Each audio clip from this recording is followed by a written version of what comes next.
there, Binion. Welcome to the stream. And today, we are playing Stillwater.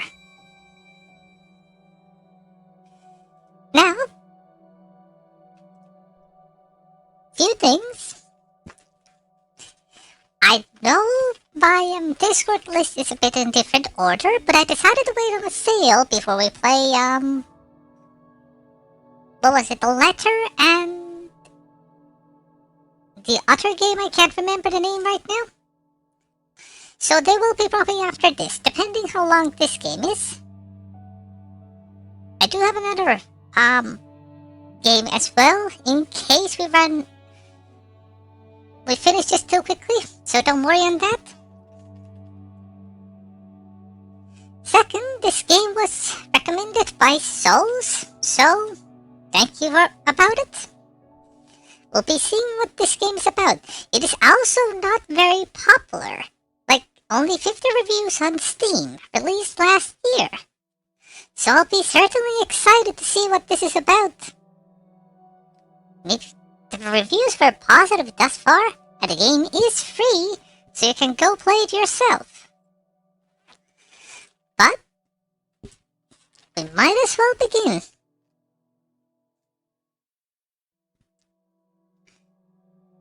Let me get the game right there and start. This is a work of fiction. To resemble any real-life people is purely coincidental. This game contains depictions of horror, mature themes, violence, and strong language. Viewer discretion is advised. Hello, Souls! Glad you managed to make it, just in time. Wait. I know this soundtrack. Yeah. Thank you for the headpad, Souls. Yeah. This soundtrack is from Witch's House. I've played it enough to know. I'm sorry, but I can't stay here anymore, Nina. I feel like I'm going crazy. Calm down. If we just talk it out. So many strange things keep happening after another. Every day there's a damn tripping sound. I thought it was just something leaking at first, but I check every faucet, every ceiling, every pipeline, and I still hear it everywhere, constantly echoing in my ears. Oh, but the water! I found random pools of water just appear out of nowhere, just like the tripping. So I'm gonna do one thing for you. If I can do it. There. Now you shouldn't see my cursor, so it won't be bothering you. After all, this is a visual novel. We won't be needing a mouse here. But it's at night. It's at night when it comes. I don't know if it's my paranoia, but I swear I could hear footsteps walking around the hallways, walking on pools of water. Also, this style, this art style, really reminds me of the Strange Man series. You know, the Crooked Man, the Sandman, and the Mermaid Lake, I believe, was also from the same creator. They walk, and they walk, upstairs, then downstairs, and upstairs, downstairs, upstairs, downstairs. It goes on and on and on and on like that. But somehow it does come to an end, and it ends all in front of your grandfather's room. Your grandfather wants to get in. Let him in. I know this is a lot, but you have to believe me. No matter how much times I clean, it just won't end. I can't stay here any longer. I'm sorry, Nina. It's okay. I understand. Thank you for taking taking care of my grandfather. Nina, please listen to me. I don't know what's happening around here, but... Okay, I thought that the grandfather was dead, and he was haunting the place. But... I think I was mistaken. The woman on the phone cautiously looks around before speaking again in a hushed tone. Something terrible is lurking through this house. Guys, I'm not sure if I'm the way. Can you see the silhouette in front of the man? That is creepy. I don't know what it is, but please, as soon as you get back, take your grandfather and just leave this place. I can't just leave. That's my home. Please, Nina, this place, it's not safe. I don't know what you saw, but I can't just leave things like this.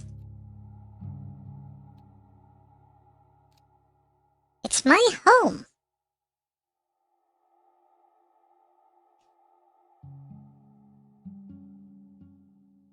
It's my home.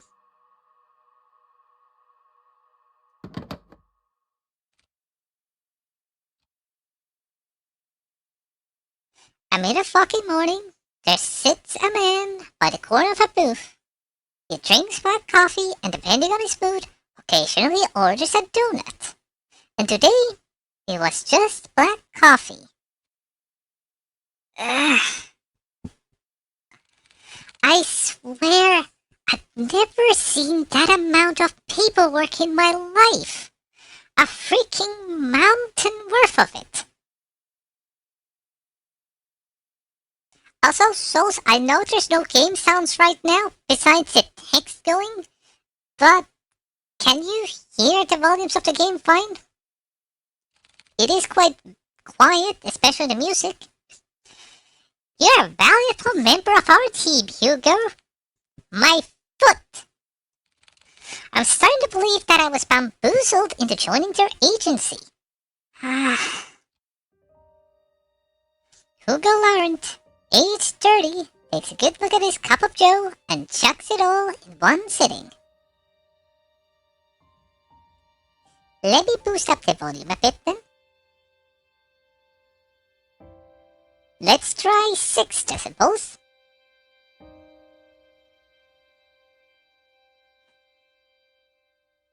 Fair. He then continues to grumble to himself about last night's grueling work at the office. I really need to find a different job. As he contemplates his poor life choices, he looks out towards the early mist. There was something inherently terrifying about the fog to him, how it engulfs everything and nothing. Even if it disappears, it always leaves behind traces, proof of it remaining. Okay, now I think it's a bit too loud, it goes to the yellow. Let's try 8. Even in a quaint little town like this, I can't even run from my fate, I guess. Hugo finally stares at the compiled newspaper clippings he put together. Some of them from recent events, but mainly all were past headlines of missing person cases. No matter how much time I see this, it's still just as hard to look at. Fixating case after case, he can't help but remind himself that there's a reason for all of this. An all too personal reason. Seeing strange things come with a price. In the end, I'm the one doing this to myself. Sounds rough. Mind if I join?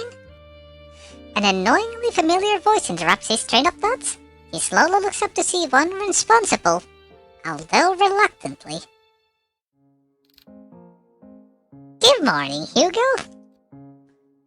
Hugo scowls and turns away from him. He then gathers the files and shoves it back into the binder.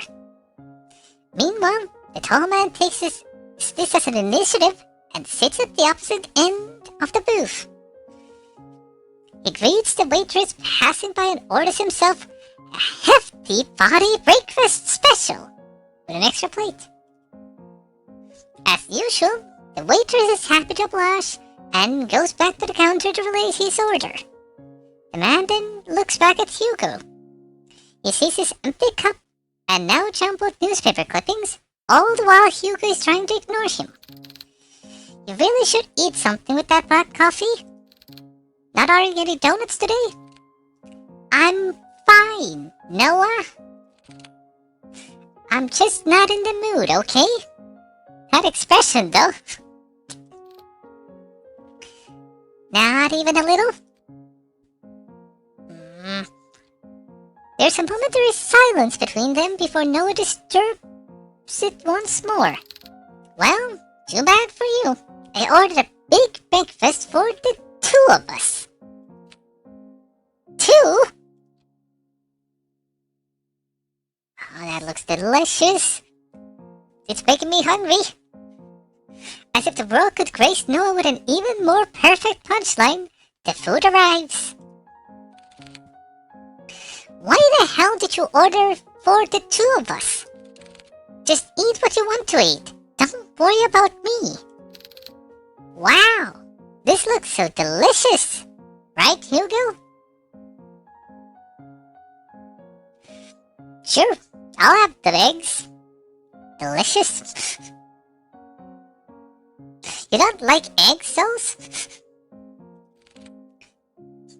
Are you even listening to me? Come on. We both know if you don't eat now, who knows when you will, and I'm not about to let you faint again.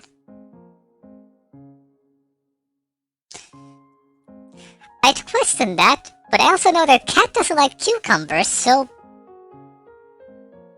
let us all not like weird things, and I don't like onions, so open wide.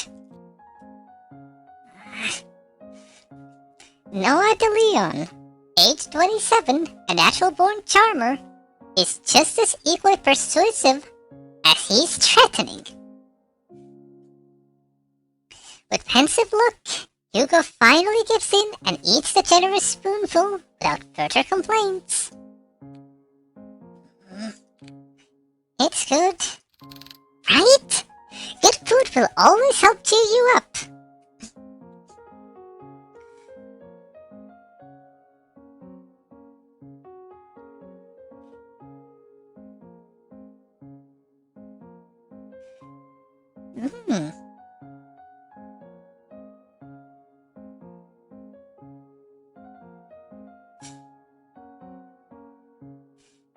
I do see your mom's point of view, cause trauma can do that. But I also understand hating the texture. I myself don't have the problem with the taste of the onion. It's the texture that turns me off. And eggs do have an unusual texture on them.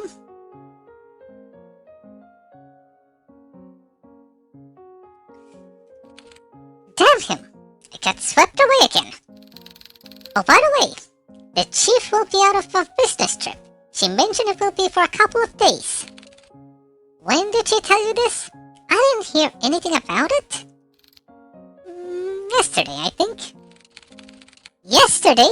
She told me to sort out the cabinets yesterday. She didn't mention anything about a business trip. I guess it was a very sudden one. Well, I mean, she did tell me to tell you.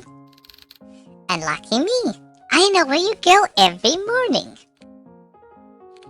You know what? I'm not surprised anymore. Well, what do you want to do? We technically have the day off.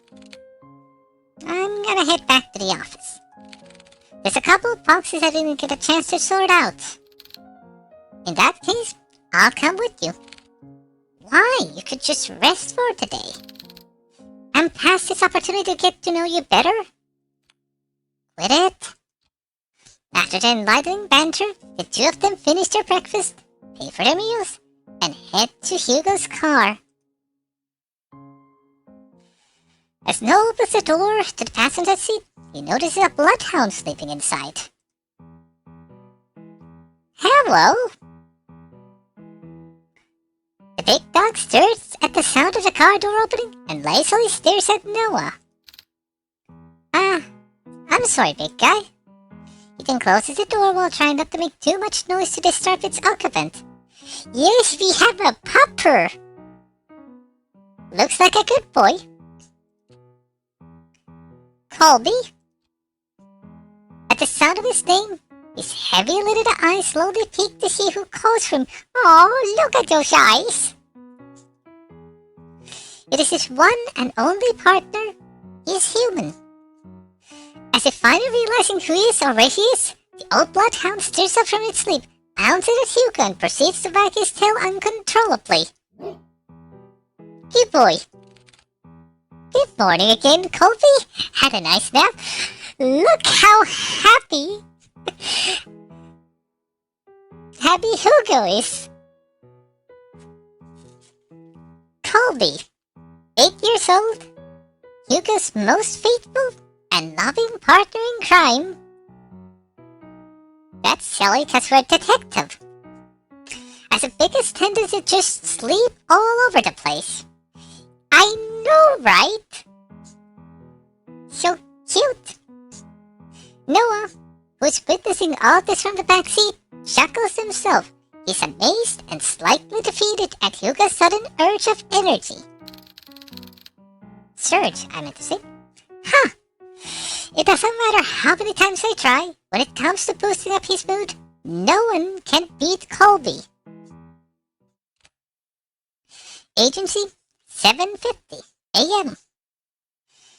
The three headed back to the office, the space just the same as Hugo left it. A decent, organized mess. To his credit, for the amount of boxes he painstakingly went through, he believes he did a fair job. They could have been better. Wow! You really outdid yourself, Hugo. It looks less crowded. Shut it, will you? I said I was gonna get to it. Thanks, boy. Before Hugo could continue to give served head pats, he notices someone. A woman stands timidly, peering outside from the storefront. The woman appears a bit frantic. Disheveled and wearing ill-fitted clothes, she appears to be distressed about something. When she finally makes an eye contact with Hugo, she immediately rushes in. I'm so sorry. I know the call sign is up, but I saw you come in early. Are you alright, miss? I need your help. My grandfather, Before she can continue, Noah swiftly intervenes. It's okay. We'll hear what you have to say. So please, why don't you take a seat? Noah gestures one of the empty chairs. The poor woman hesitates for a moment before heavily sighing in relief. She then walks towards the corner of the room and sits on the sofa. Can you start off by telling us your name? I'm sorry for earlier. This is Nina, I bet. My name is Nina Mortimer. I need help watching over my grandfather tonight. Watching over your grandfather?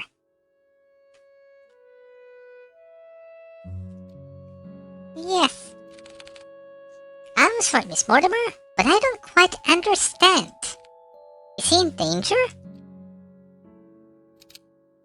I'm afraid he is. Miss Mortimer, if that is the case, wouldn't contacting the police be better? No! I've tried requesting their help, but they all gave me the same answer. There's nothing they can do about it. If only I knew who Louis was. Louis? Nina fidgets at the name. She looks at the sign before reaching out from her bag for an antique letter. My grandfather received a cryptic message the other day.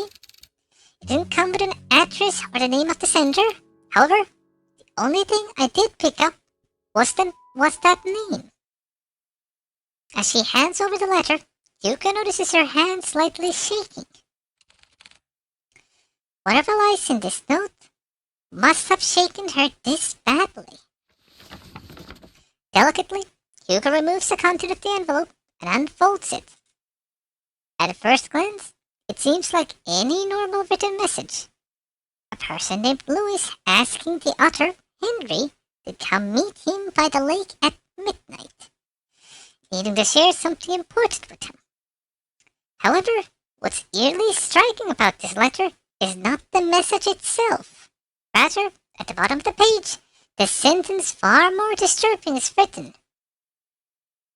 I am coming for you, Henry. Did you hear? I am coming for you.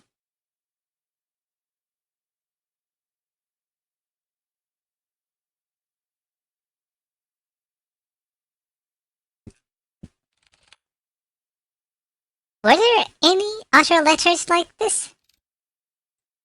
Yes, a few of them. I thought it was a sick joke at first, but this one was different. Up until now, I've never heard of anyone by that name. Not a relative or a family friend. They clearly know who my grandfather is. If I don't do something about this, I'll lose him too. Just by uttering the words alone, Nina breaks down. Hiding away her tear-streaked face, she begins to quietly sob to herself. As an act of comfort, Colby sits closely to Nina while Noah fetches tissues for her. Hugo, on the other hand, is puzzled. This very well could have been a prank, but she seems certain. Certain that whoever or whatever this Louis person is, they're coming. Not a word, chat.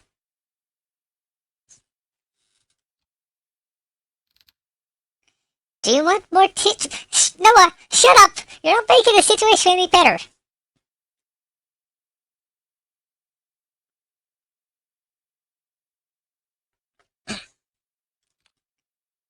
I'll do it.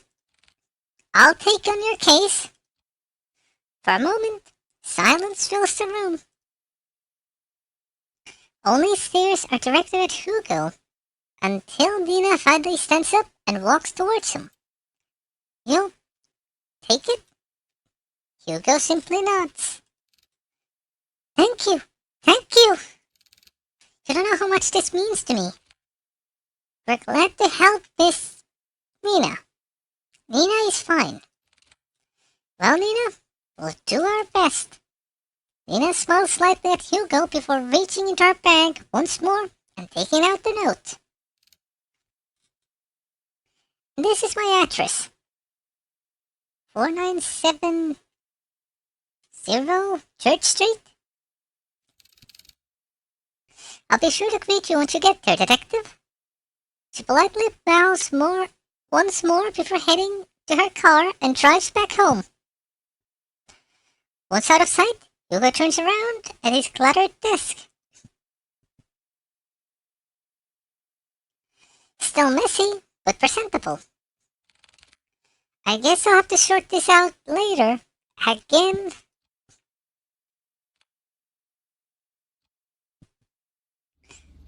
I think it's at 5:30 p.m. car.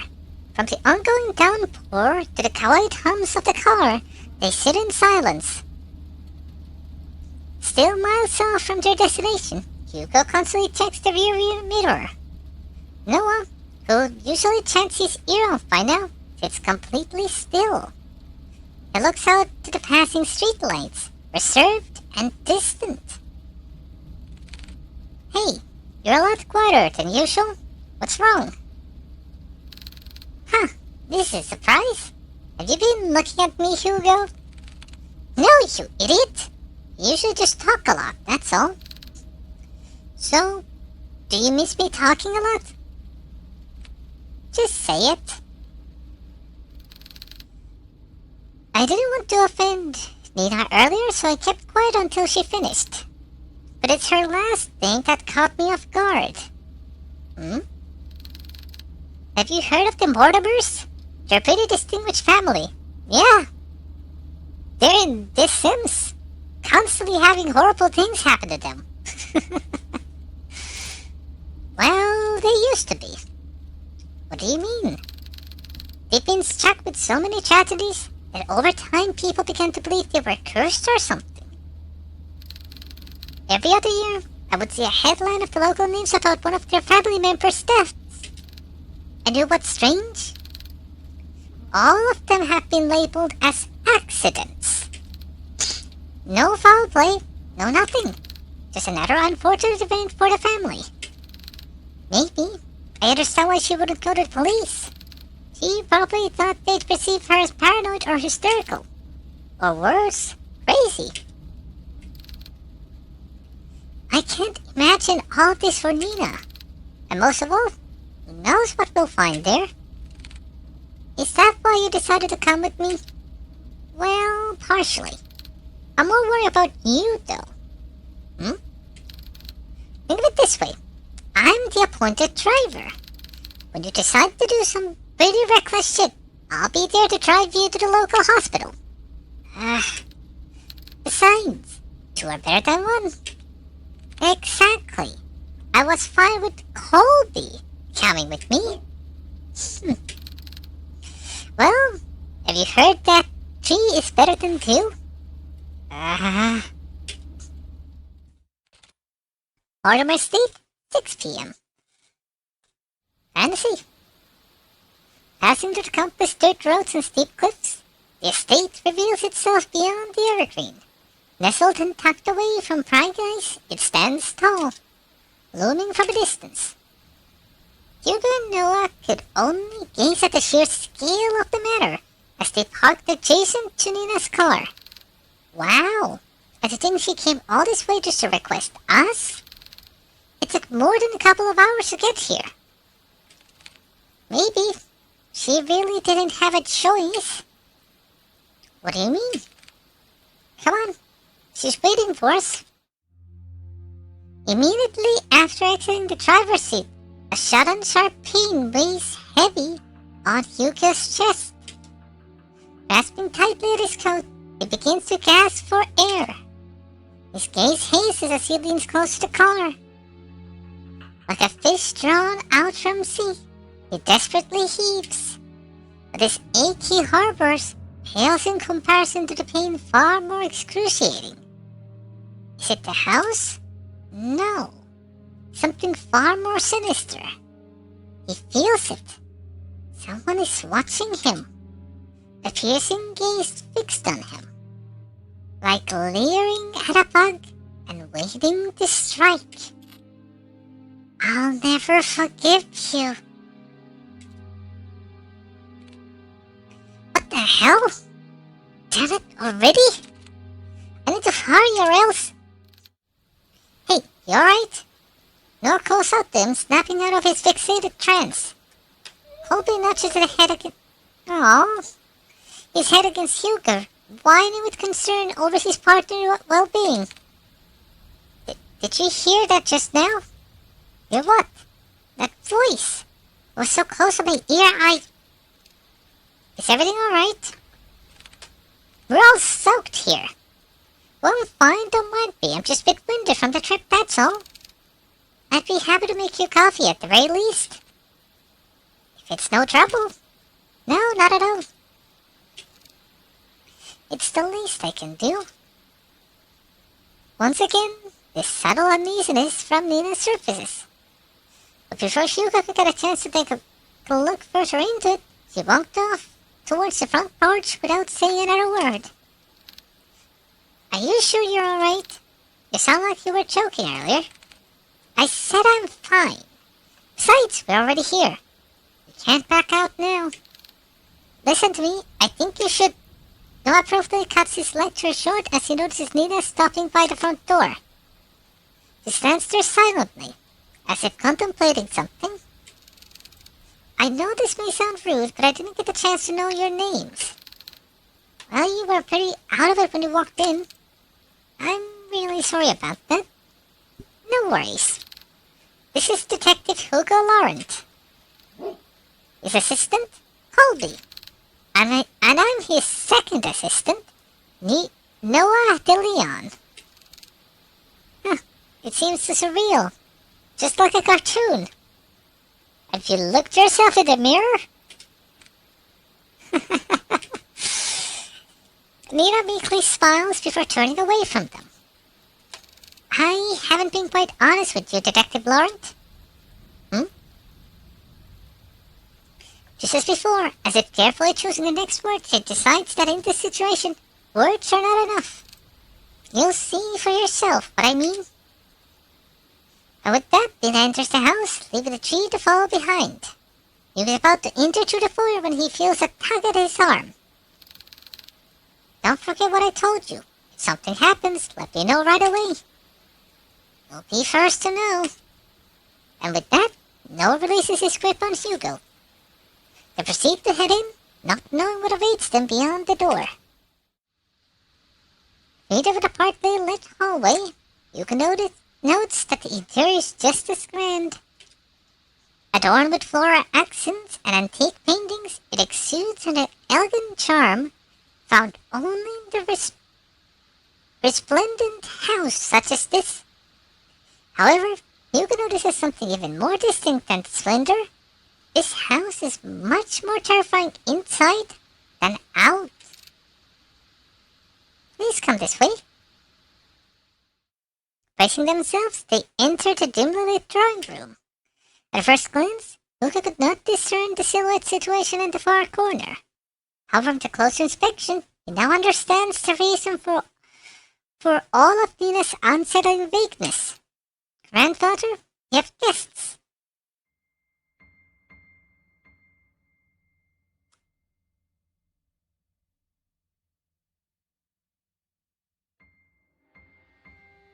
Excuse me? Sitting on the armchair is a young man. He's dressed in a white-collared down dress shirt, tucked in with black slacks and black penny loafers. Staring only at the window, the young man sits there dazed with a little acknowledgments of the people around him. Still, motionless, like a doll. Grandpa, these are the people I spoke of. Something's wrong here. He's far too young. Even the text noted that. This is Detective Laurent and his two assistants, Colby and Noah. They're going to help us.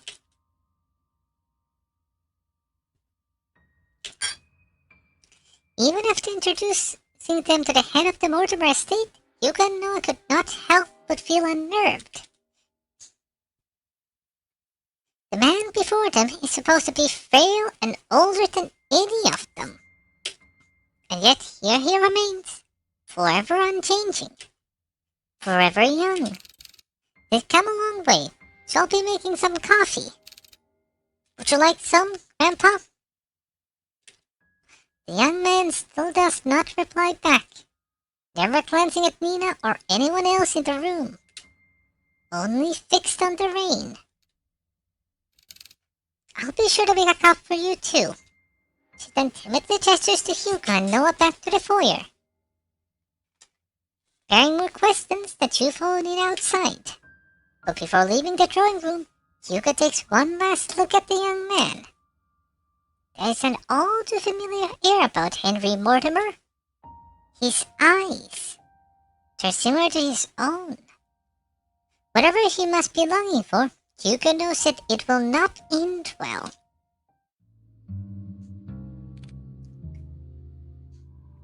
Nina, that man. Yes, he's my grandfather, the one I asked you all to watch over. I know this is hard to believe, but Nina throws something out from her pocket. It's an antique picture of a young man with a slick back hair wearing a luxurious suit. He appears to be poised and refined, a complete contrast to the current Henry Mortimer. This isn't much to go by, but I swear he's the same person. Then why does he look So young. It happened a few nights ago. I was on my way to get a cup of tea when I heard a loud thud coming from my grandfather's room. I was worried that something fell over, so I went to check. When I opened the door, I found him collapsed on the ground. I rushed to help him up. When I did, he looked so different. So many things were rushing into my head, and yet he felt so familiar to me. He wore the same clothes that my grandpa wore that night. And his face. I recognized his face. It just looked younger. That was also the same night I found that letter. It was next to him, already opened. I'm sorry again for all of this. No matter who I went to, they either said something was wrong with me or my family. With everything going on, maybe they're right. The pools of water, the dripping sounds, the letter, and now this. Maybe my family is really cursed. They're not. Curses aren't real. Detective? I think we easily get too involved in believing that sort of thing exists. In reality, the ones who fixate on it feeds off of it. Rumors, doubts, lies, all of those things are what they want to become real. Deep-rooted, and emotions like that can't possibly be healed or fixed right away. But like a curse, those emotions drag other people down with them. Personally, I think we're caught up in all of this, but I assure you, we'll see this through. For you and your grandfather. Thank you. Good. Look at that expression. When Hugo tries to smile. Now, our first priority is to find out more about Lewis. Dina, the letter she showed us back at the agency, do you have it with you? Ah, yes, it's here. Do you mind if I borrow it for a bit? I'll be sure to give it back. Of course. I'll check upstairs. Noah, you and Colby check the ground floor. Got it? Before they leave to do their own investigations, Hugo grabs a hold of Noah's shoulder. He leans in, close enough for Nina to not hear. Keep an eye on Mr. Mortimer and Nina. Especially Nina. Okay. I'm counting on you. You too, boy. And with that, Hugo heads upstairs, starting his investigation. Mortimer State, 11:30. After searching vigorously through each of the rooms, he knew his findings would eventually lead him here. This is it. Hugo walks towards the nearest lampshade and opens it. Dimly illuminated, he sees the extent of how lavish this part of the house is. From the customized drape to the vintage furniture, everything here exudes that extravagance. But much like the interior Hugo has seen so far, he finds this one particularly reeks of it. Plastered from wall to wall, a sense of gloom lingers. As if the room itself is moldering, despite its preserved nature. I need to hurry. I don't want to stay here for too long. Mortimer State, 11:50.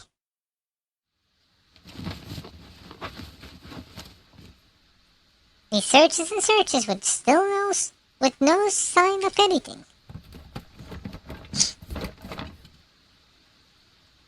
Not one thing pertaining to Lewis.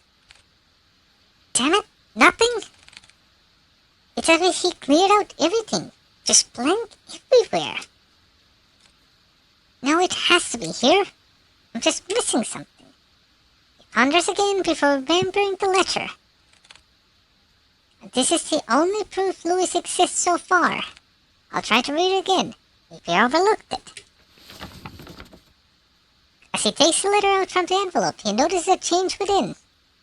Running no foreboding thread from the bottom of the page. It looks just like a regular letter. What the? If you can't come, then I understand. It's pretty dreary after all. But if I can ask one last favor of you, could you keep my locket? I know this is selfish of me, but I'd like you to have it. I'd be happy knowing it's with you.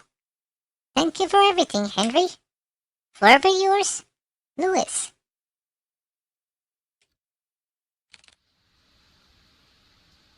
Is this the same Louis? I thought he was the cause of all of this. I don't understand. But a boarding the sound of a click can be heard across the bedroom, as if something unlocked itself. Eva turns around and sees a foot of the bed as it sees at the foot of the bed a chest.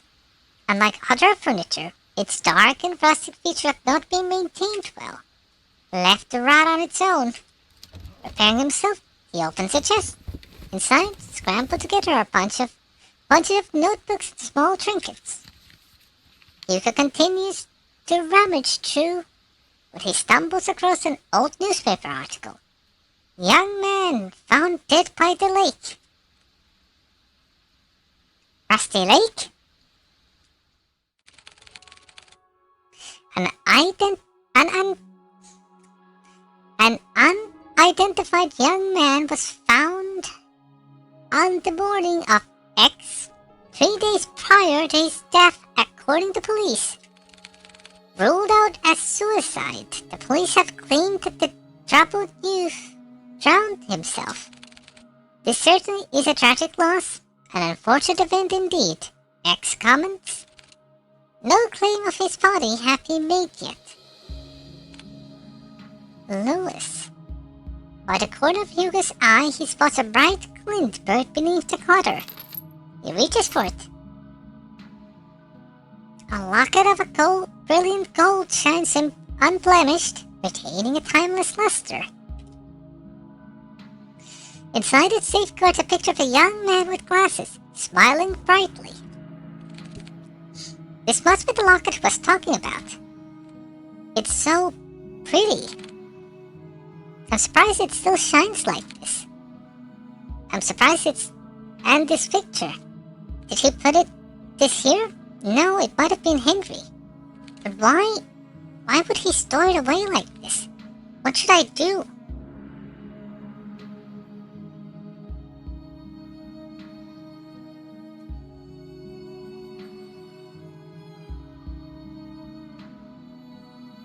The saving begins, and I'm going to take the locket. I feel like it's going to be important. It has to be kept safe. I should probably hold on to this for now. He is about to put everything back to the chest when he feels a wet and cold sensation crawling up his leg. What? Water? A pool of water relentlessly spreads across the floor, already seeping into the chest. Damn it, no! Suddenly the lights shut off. A scream is heard, followed by a myriad of shouts. He's about to call out for Noah, but stops at the sight of pale feet before him. Looming over him stands a tall and ominous figure, his face shrouded in complete darkness, devoid of any human emotion. It appears as a young man, but Hugo knows that it's far from it. No, this very thing is trying to imitate a human form. Trying to be human, Hugo could only stare back. Paralyzed with fear, he is forced to watch his horror as it slowly creeps towards him. It's just like before, the sensation of someone staring at him from within. But this time, it's drawing nearer, inching ever so closely. The words to call out Colby or Noah fail to reach out. Lodged in his throat, he struggles in pain. But he's breathing shallow. He tries to force his body to move. And then it stops. Looking down at Hugo, filled with nothing but malice and contempt, it speaks.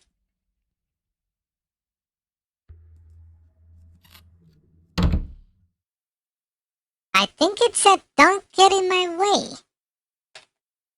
All of a sudden, the door to the bedroom slams shut and the entity disappears. The tension from his body finally releases its agonizing grip, and he gasps desperately for air.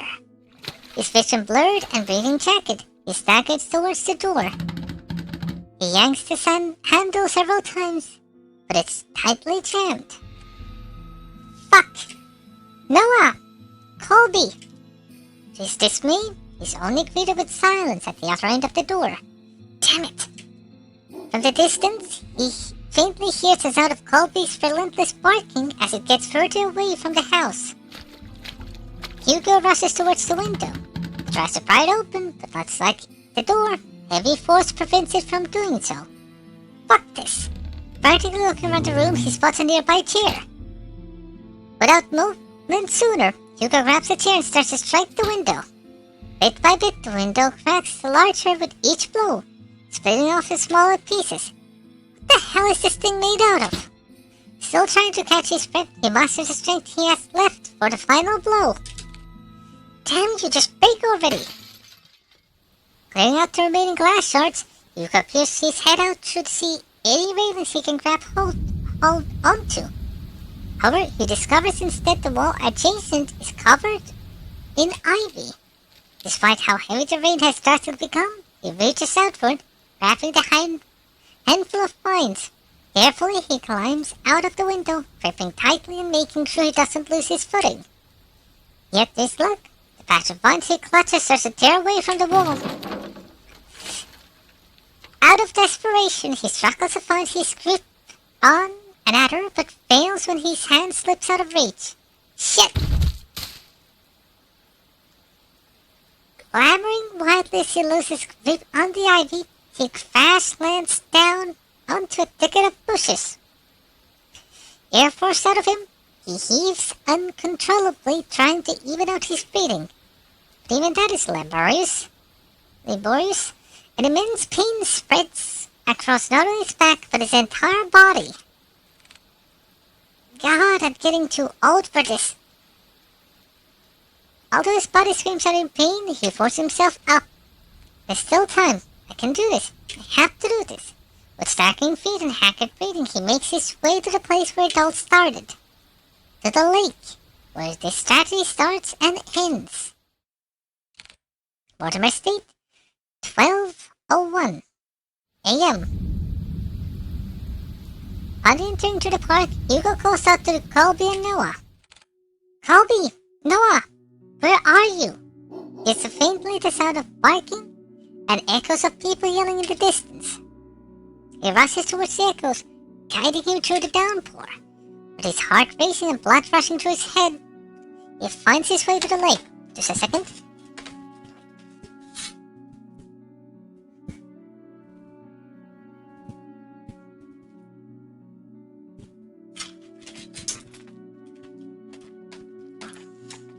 Drawing closer, he sees Nina giving chase to her grandfather. Unfortunately, she doesn't get too far as Noah stops her. Grandpa, stop! Grandpa! Let me go! My grandpa, he's... Nina, please, it's dangerous. You'll get hurt too. I don't care. I don't want to lose anyone anymore. It's that instant Hugo charges against the motor, bursting Nina's stead. Hugo? No, don't! Please fall deaf to his ears. Not even whines and warriors cries of his partner could make him turn back. Determined, he charges further in. Nearing the deep end, he sees Henry Mortimer gazing directly at the abyss. He looks even more frail and disheveled, as if all the life had been drained from him, surrendering it all to the lake. Before Henry could lead in, Hugo reaches out and tugs at his arm. Mr. Mortimer, listen to me. Nothing is waiting for you down there, so please come back to the shore with us.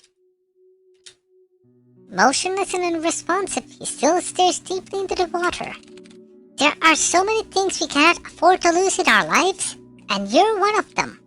Janita, you're all she has left. She needs you, Mr. Mortimer. Hugo felt it. A slight jolt from Henry's arm. as if stirred by the mention of Nina. He slowly turns to face Hugo. Nina. However, just as cruel and violent as the storm, Henry checks back, wrenching his arm away from Hugo's hold of him. All of this is my fault. If only I got to Lewis sooner, then none of this would have happened. Henry inches even closer to the edge. Lewis, I'm sorry. I should have what? Gone in his stead? Gone with him? You know that wouldn't resolve anything. Not for you or Lewis. I read what he wrote to you those years ago. He understood if you didn't want to come see him.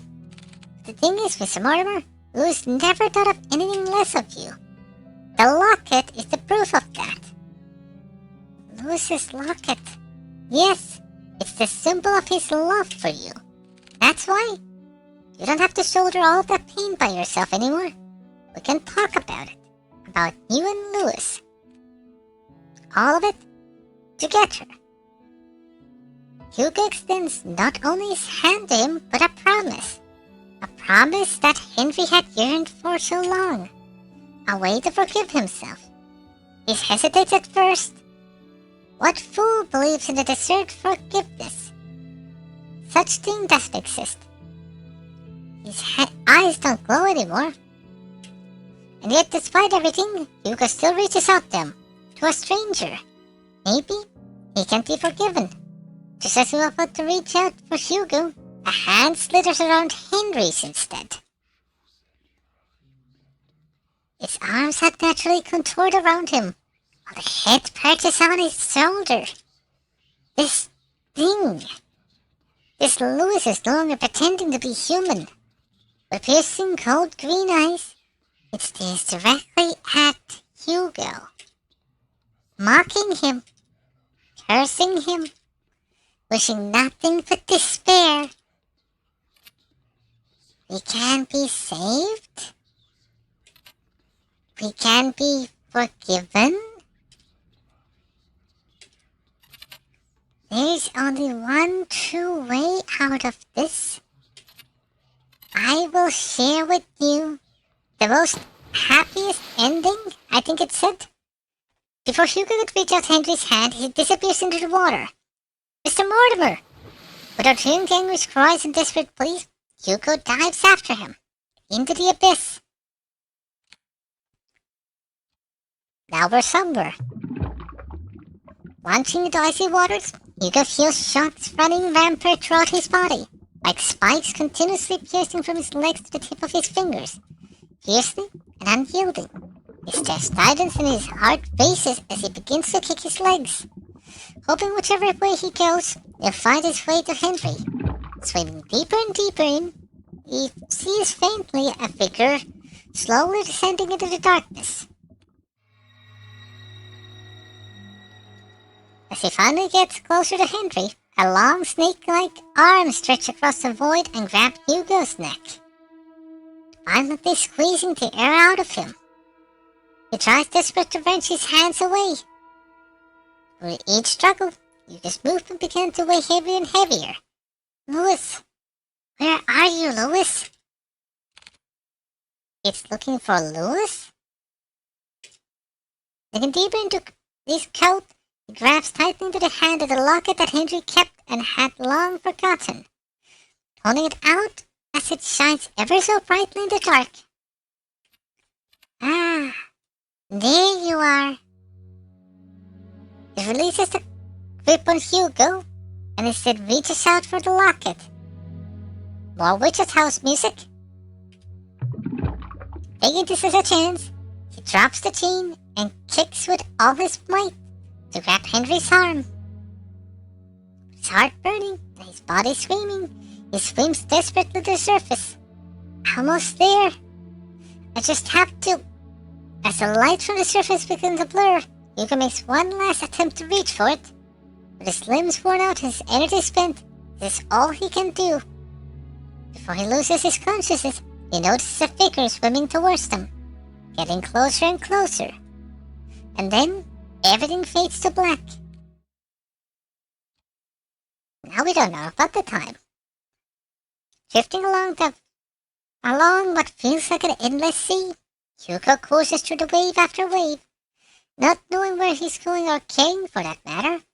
All he knows that he's very, very tired. How long has it been since he had a good night rest? It's been too long. Maybe I should take that rest now. I'd like that so much. I agree that you deserve it, but not here. I'm sorry for startling you. I just wanted to see you before I go. Louis, you've done so much for me and Henry. Thank you. No worries. From a far off distance, a voice cries out to him, beckoning him to come back. Well, I guess this is it. Take care, Hugo. Lake. With his eyes closed and his senses returning, he feels the constant toxin licks of a certain bloodhound. Whining as he tries to wake up his partner. Hugo! He also hears another familiar voice, too unknowingly close to comfort. His eyes shut right open. He jerks up. Confused, Hugo looks around before he coughs up the remaining water in his lungs. Are you alright? Noah starts to pat his back while Gulpy continues to whine over Hugo. What happened? Where's Mr. Mortimer? He's safe. So is Nina. They're both okay. The police and the ambulance should be arriving soon. Thank goodness. Isn't there more you have to say to me? Instead of thank goodness? I swear you don't listen to a damn word I say. I'm sorry, Noah. Exhausted, he lets out a sigh. Then continues to pat Hugo's back aggressively when someone approaches them. Detective Laurent? Oh, Nina. There's someone I want you to meet. Behind her stands an elderly man. Frail in stature, he timidly looks to the side pensively as he ponders to himself. Although his youth has long faded, his eyes are what catches Hugo's attention. They're no longer piercing and vicious green. Only eyes just like Nina's. Hello, Mr. Mortimer. Detective? I never got the chance to say goodbye to him. I always thought about it every day. What if Louis lived on in this world? What if he stayed a little longer with me? It's because of that constant mindset. I tracked everyone down. And I kept hurting not only me, but Nina especially. I was the one who kept hurting her. The one to blame for all of this. But you, for someone that I never met, still went out your way to save me. Not knowing my burdens or my faults. Thank you. Hugo reaches out to Henry and smiles brightly at him. It's my pleasure, sir. But before he lets go, Henry tugs in Hugo's hand one last time. I hope that someday, you too will overcome it.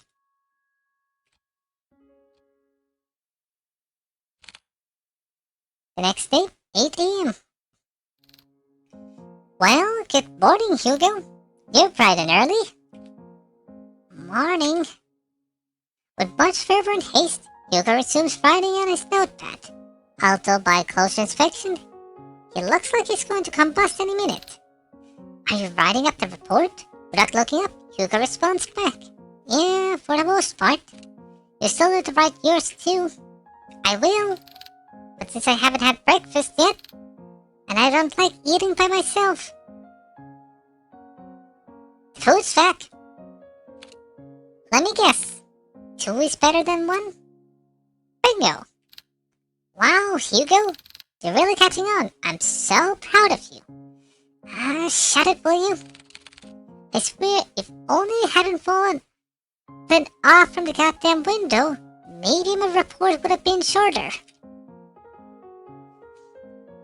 before Noah could begin to count the bacon, he pauses at the mention of Hugo's report. Oh, by the way, why tell him what happened at the happened to the Mortimer's window?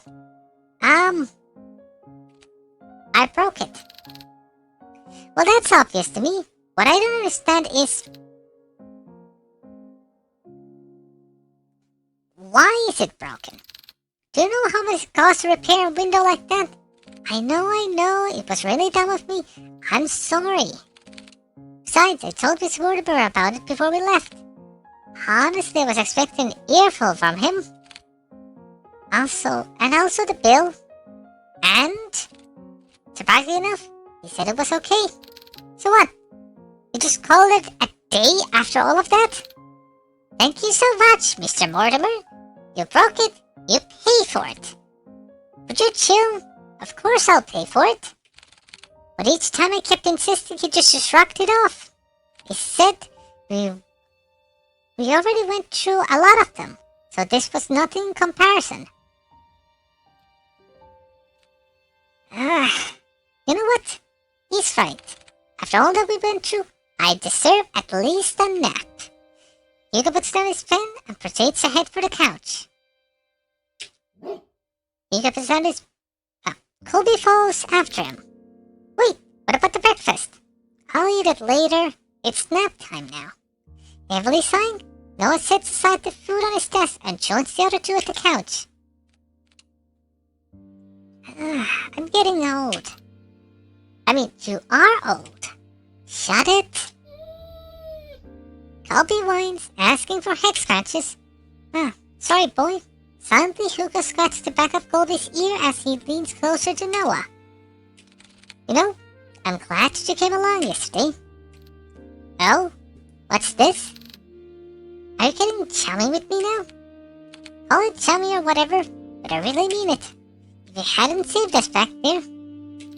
Look, I told you before. I'll be there whenever you get yourself into reckless shit.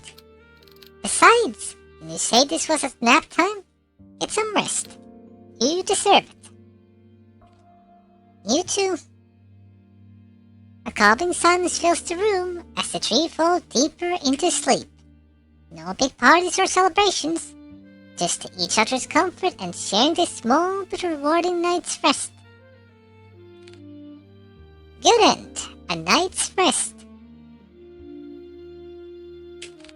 Thank you for playing. Well, that was shorter than I expected. Let's get the other ending, shall we? Where we leave the locket behind. I think it's best to put it back now. He was about to put everything back in his chest when he feels a cold and wet sensation crawling up his leg. And skip, because we've seen all of this.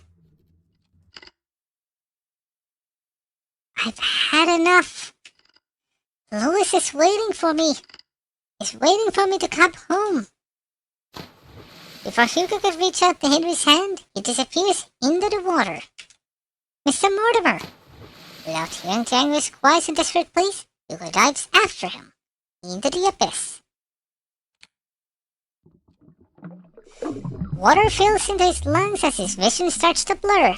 The cold numbness spreads. Tired and motionless, he watches how the abyss draws near, swallowing him, embracing him. Let's share this happy ending. Together. Add in A Mermaid's Tale. So we drowned. What's the break room? That's the music.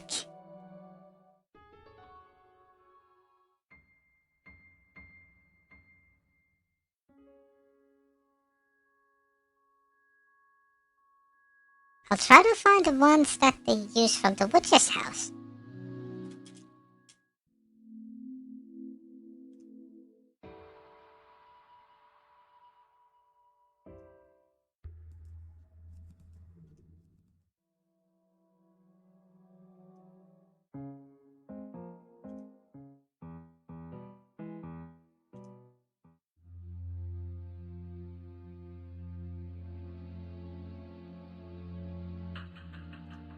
The one warehouse it's called. Interesting. Then we got concept art. You get Colby. Then we got Alta's art.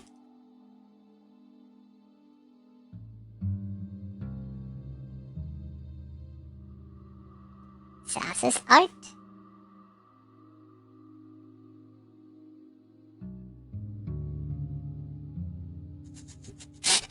Oh, I can't not fuck him.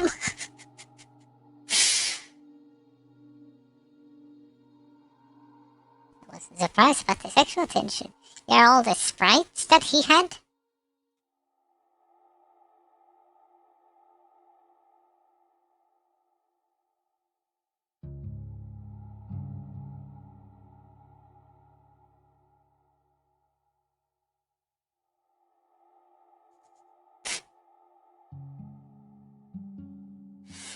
So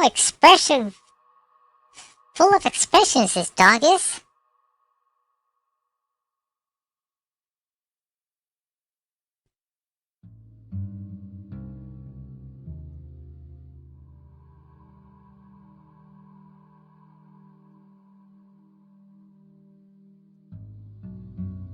We got the dev notes. Hi, my name is Henry and I'm the writer and creator of Stillwater. At the beginning of the journey, I was extremely nervous about writing. At my first game jam, as my first game jam, this was a game jam game. I placed an unnecessary amount of pressure on my shoulders. I've had many setbacks throughout this month, but I've come to learn so much more about not only myself, but about my friends and their passions for this project. They make this story from what it has become, and I'm very proud to be part of the journey with me. I was wondering that this was only an hour long. I was expecting longer, but if it's a game jam game, it makes perfectly sense.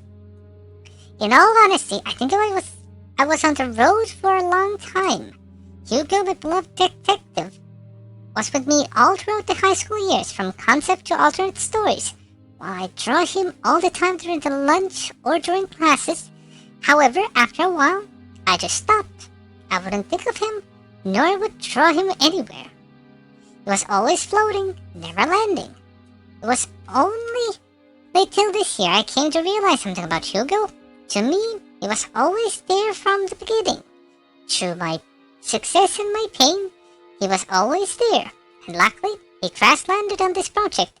Literally, if it weren't for this opportunity, I don't think I could ever have debuted with his lovely assistant, Colby and Noah. To all of you who have read this to the end, thank you again for joining me and my friends on this journey. Maybe one day, we'll see each other again. Until next time. Then we have Oda. Heyo, Oda here. I was a sprite artist and UI designer as well as a job for Stillwater. It's been so worthwhile this month for me. My first jam and all, with a team no less. There were many mistakes and lessons learned throughout the whole process. I think it was a great opportunity to relearn the production line as well. It's been a while since I worked on a project with others. When I say I've worked on this project, everyone went off on this project. Henry, Zaza, Z04, hell yeah. I'm real proud of this team and everyone put effort on this project, and I hope to get to see and enjoy it as well. Zaza. Excuse me? Zaza here, I worked on the backgrounds for this game and few other duties regarding color. Thank you so much for setting up the Humble Studios game. It's our first release, and we really poured all our efforts into this. It was an ambitious little project, and I'm so proud of my talented and hardworking friends for pulling this through with me. To the very end, I learned the game jams are difficult and nerve-wracking, but an incredibly rewarding experience overall. It's bittersweet to close this chapter, but I hope you enjoyed Hugo's story. Please look forward to our studio's future releases. And the Z04. Hello, I'm the programmer. This jam month was a wild but a fun ride, especially since I was learning how to use Rampy. I really had a fun animating those scenes, so I hope you enjoyed them. It's been a while since I last released a visual novel, and I don't plan for this one to be my last. Let's hope Hugo gets another case this to solve soon. We created this studio in hopes with all of our talents combined, we can help bring out each other's ideas to life. Please look forward to our future projects. Thank you for taking the time to read this, and thank you for playing. And here's still the credits.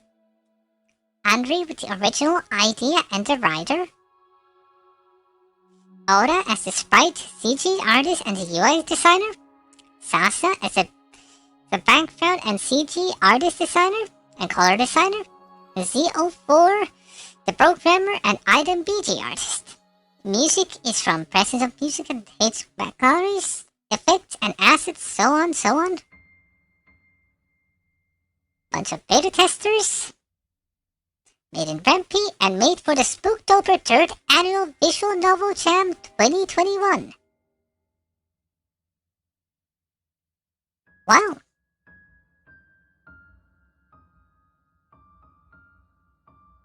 While it was short, I did enjoy it. Though it was more of a story that I read. This was story time with Crystal. And, well,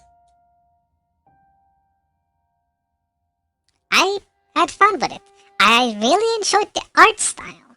It reminded me of other, visual novel games I've watched. And RPG Maker games. Maybe. I'm not sure if the devs are going to. It could be interesting to turn them into an RPG Maker game. If they want more interactions rather than just choices. But after all, that's the dev's choice. Now we have a little bit of time before cat streams. So, what do we want to do with this spare time?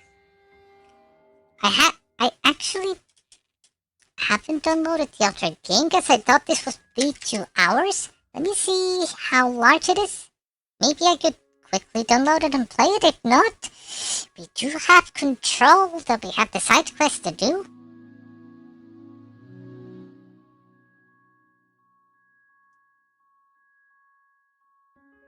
So the game was... Let me see, because it's not on Steam.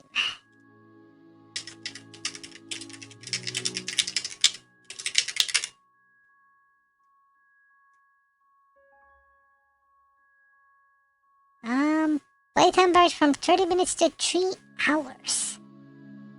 4 endings. This is a translation, okay. Explains the art style. Okay, it's not too large. So I'm going to be right back. Quickly get this downloaded. And we'll try it out. And continue it next time then. You will. So, if the stream cuts off, do not panic. I will be back.